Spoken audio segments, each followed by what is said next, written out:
उनकी जो सिचुएशन है वो असल में है क्या। ओवरऑल इस वक्त बलूचिस्तान की सिचुएशन जो आपको जनरली पता है उसके ऊपर तो आपको पता ही है कि कल गुज़िश्ता रोज तकरीबन इस वक्त जो है वो 24 घंटे से ज्यादा टाइम गुजर चुका है। बलूचिस्तान के अंदर जो है वो जाफर एक्सप्रेस के ऊपर अटैक हुआ। जाफर अटैक मजीद ब्रिगेड कह रहे हैं ये बेसिकली ज्वाइंट अटैक था जो कि बलूचिस्तान लिबरेशन आर्मी ने अटैक किया, जो कि एक अलग पसंद तंजीम है और जाहिर बात है इसको दहशतगर्द तंजीम भी कहा जाता है। उनका जो अटैक था वो बहुत ही वेल कोऑर्डिनेटेड किस्म का अटैक था और उसमें बलूचिस्तान लिबरेशन आर्मी ने ये दावा किया कि 100 से ज्यादा हमारे पास जो है वो फौजी एहलकार हमने यरगमाल बना लिए हैं।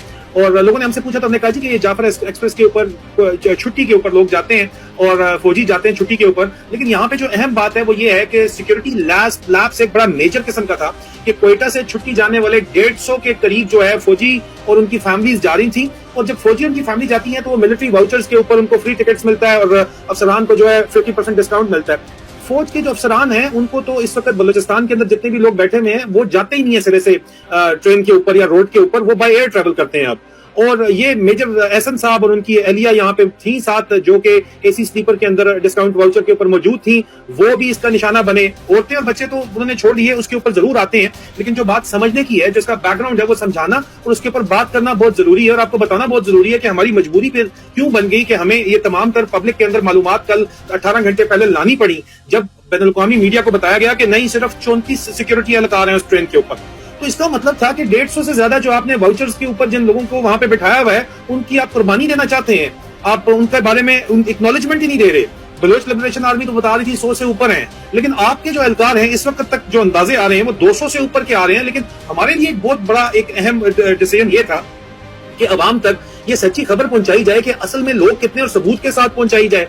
ये हमारे लिए एक बहुत बड़ा क्रिटिकल फैक्टर था और अगर हम ना बताते तो इन लोगों को जाहिर बात है हक सच हकीकत तो पता ही नहीं चलनी थी। अभी सरफराज बुक्टी जो आईएसआई का टाउट है वहां पे, जो CD-70 में 20 साल का सफर करके प्राइवेट जेट्स पे पहुंच गया है, लंदन और दुबई की प्रॉपर्टीज लेके जो बैठ गया है, ये और इन तमाम बलूचिस्तान असेंबली में जो लोग प्रो एस्टैब्लिशमेंट टाउट्स बैठे हुए इन्होंने BLA से सौदा किया हुआ है पहले। इन्होंने BLA के साथ बात मुकाई हुई है कि हम सच बोलेंगे और इनसे असला भी छीन लिया जाता है। इनके कंट्रोल में बलूचिस्तान सिरे से है ही नहीं। फौजी अफसर जो है उनको अपने कंपाउंड्स में रखा जाता है, बाय एयर ट्रेवल कराया जाता है और नीचे जवानों की कुर्बानी जायज समझी जाती है, जिसकी वजह से फौज के अंदर बहुत ज्यादा चपकलिश है। तो हवलदारों और सूबेदारों को भी अब प्लॉट ऑफर कर दिए गए हैं 2 दिन पहले कि आपको रिटायरमेंट कलर सर्विस पूरी करने के ऊपर DHA के अंदर प्लॉट दिए जाएंगे, लेकिन कोई बचेगा तो प्लॉट दिए जाएंगे ना। तो हमारे पास एक बड़ा डिसीजन, जो बहुत मुश्किल डिसीजन था, वो ये था कि इसकी हकीकत हम बताएं या ना बताएं। तो फैसला मेरे जराये का जो इस वक्त पाकिस्तान फौज के अंदर मौजूद है, जो ISI में MI में मौजूद है, उन्होंने यही हमने मिलकर ये फैसला ये किया कि इसकी लिस्ट तफसील बाहर निकाली जाए ताकि इन लोगों को रात की तारीकी में मरवा दिया जाए और तमाम के तमाम लोगों को ऊपर से बम मार के, जो इनका तरीका है कि पूरे के पूरे गांव घेरते हैं, पूरा इलाका घेरते हैं, उस पर अंधाधुंध बमबारी करते हैं और अपने भी मार देते हैं। औरतें बच्चे गरीब सारे मारे जाते हैं। औरतें बच्चे इस जाफर एक्सप्रेस ट्रेन के अंदर BLA ने खुद छोड़े, जिसकी जो है बाजियाबी का दावा किया गया। इस वक्त मीडिया ब्लैकआउट तो है, लेकिन जो भी हक सच बात हो रही है वो आपको हमारे जरिए ही पता चल रही है और हम बड़ी ही अथॉरिटी के साथ, सबूतों के साथ बात कर रहे हैं। ये आपकी जो मुसाफिर थे उनकी लिस्ट आपको इस वक्त नजर आ रही है। ये 150 के करीब मिलिट्री वाउचर्स नंबर भी लिखे हुए हैं, यहाँ पे नाम भी लिखे हुए हैं फौजियों के। और ये आपको लोग कह रहे हैं जी फोन नंबर एक है, कुछ लोग होते हैं जो बाकी डफर्स हैं जहन से, और भाई जो बंदा बुकिंग करवाता है उसका फोन नंबर लिखा होता है। हर यूनिट के एडम NCO का नंबर यहाँ पे लिखा हुआ है। वो एक एडम NCO ने जो है जितने अपनी यूनिट के बंदे थे उन सब के उन्होंने बुकिंग करवाई है, तो उनको कोई फर्क नहीं पड़ता, वो जिसने बुकिंग करवाई है उसका नंबर यहाँ पे लिखा हुआ है एडम NCO का। ये बात आप वाजे कर लें। ये 4 पेजेस के ऊपर लिस्ट है जो हमें निकालनी पड़ी, जिसमें हवलदार, सिपाही शामिल है, लांस नाइक शामिल है, ये आपको लिस्ट नजर आ रही है, नाइक शामिल है, ये रैंक्स है और उनके मिलिट्री वाउचर नंबर जिन पे इनको सीटें इकोनॉमी के अंदर जो मिली हैं ये वो भी शामिल है। अब ये लिस्ट देखें, बात समझने की है। एसी स्लीपर में मेजर मोहम्मद M एहसन जावेद और उनकी एहलिया Mrs major M Ehsan Javed भी एसी स्लीपर के अंदर मौजूद थी।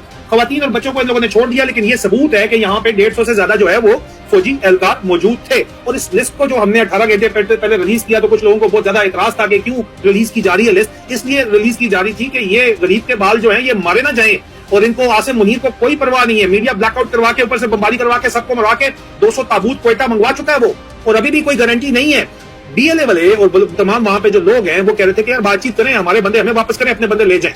और ये बात तो अमरीकी जो है वो जैसे कि अफगानिस्तान में थे तो वहां भी ये काम सिलसिला चलता रहा है, वहां भी इन लोगों ने बंदे छोड़े हैं। इसी तरह यहाँ पे भी ये बातचीत यही हो रही थी, लेकिन इनका तरीका वारदात हमेशा ये होता है कि कोई बात नहीं, जितने ज्यादा बंदे मारे जाएं उतने ज्यादा दुनिया को बताया जाएगा कि देखो यहाँ पे दहशतगर्दी इतनी ज्यादा है कि डॉलर निकालो, अभी डॉलर की जंग है। अमेरिका की सेंटकॉम ने भी डीएलए की मजम्मत में बड़ी शदीद किस्म की बातचीत तो कर दी है, लेकिन वो बातचीत तो जो की है उसकी हकीकत क्या है उसके ऊपर भी डिस्कशन करना बहुत जरूरी है, क्योंकि बलूचिस्तान मरकज है ग्रेट पावर राइवलरी का चीन और अमेरिका के दरमियान। और पाकिस्तानी जर्नैलों ने हमेशा से डबल गेम खेली है, दो बड़ी ताकतों पे लड़ा के अंदर से दोनों साइड से डॉलर कमाए हैं, और इस वक्त भी पाकिस्तान डबल गेम ही पाकिस्तानी जर्नैल खेल रहा है, चाइना से भी पैसे खींच रहा है और अमेरिका से भी खींच रहा है, और दोनों को। लेकिन उनका इंटरेस्ट इस वक्त क्या है उसके ऊपर हम डिबेट करेंगे कि फैसला जब बीजिंग और वाशिंगटन में होगा तो क्या दरमियान में इस्लामाबाद या पिंडी को कोई पूछेगा भी या नहीं पूछेगा, या फैसला अगर न्यू दिल्ली का हो जाएगा दरमियान में यहाँ पे और वाशिंगटन बैठ के फैसला कर लेगा, तो ये लोग ना 3 में ना 13 में ये अपने आप को प्लेयर समझने वाले जो है ये पॉन बन जाएंगे, और पॉन आखिर में जब खेल खत्म होता है मोरे बन जाएंगे ये, और मोरे डब्बे में बंद हो जाते हैं। ये बात ध्यान के अंदर रखिएगा। लेकिन इनकी ये सिचुएशन यहाँ पे वाज़े नजर आ रही है।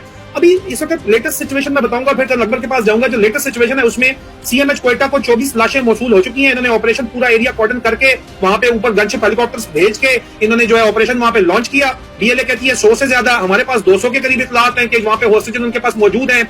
लिस्ट देके आपको दिखा के बात कर रहे हैं, लिस्टें आपके सामने मौजूद हैं। जो यहाँ पे 150 के करीब फौजी एहलकार जो है वो इनके पास हैं। 24 लाशों में से 20 कंफर्म लाशें जो है वो फौजियों की हैं जो कि मौसूल हुई हैं सीएमएच क्वेटा को। और अब आके बलूचिस्तान असेंबली में कहा जा रहा है कि हम बात करने के लिए तैयार हैं, क्योंकि अगर ये हमने लिस्टें ना निकाली होती, किसी का भी अभी भी पता नहीं है, कोई फाइनलाइज नहीं है, लेकिन ये लिस्टें ना निकाली हुई होती तो ये बिल्कुल जो है ना इनकी लाशों के तो इनके जनाजे भी ये लोग ना पढ़ते। 34 जनाजे डब्बे रख के सामने पढ़ के अपने फोटो आप खिंचवा के तस्वीरें खिंच करा के वहां पे जो है ना मरियम मुनीर जाके दूध दही लेके जाएगी, पता नहीं लाहौर से क्या लेके जाना है उन्होंने, लेकिन ये लोग जो है आसिम मुनीर वहां पे कंधे शंधे दिलवा के जरदारी और शोबाज को ले जावा के तस्वीरें खिंचवा के दुनिया को बता के खुद बस वो पे जाने इनको कोई परवाह नहीं है, जितने मर्जी मरते हैं तो मरे, लेकिन इनको सामने लेके आना इसलिए बहुत जरूरी था, हम इनको सामने लेके आए। इस वक्त जो सिचुएशन है वो आपको बता दिया क्या बन रही है। जो ग्रेट पावर राइवलरी है उसके अंदर क्योंकि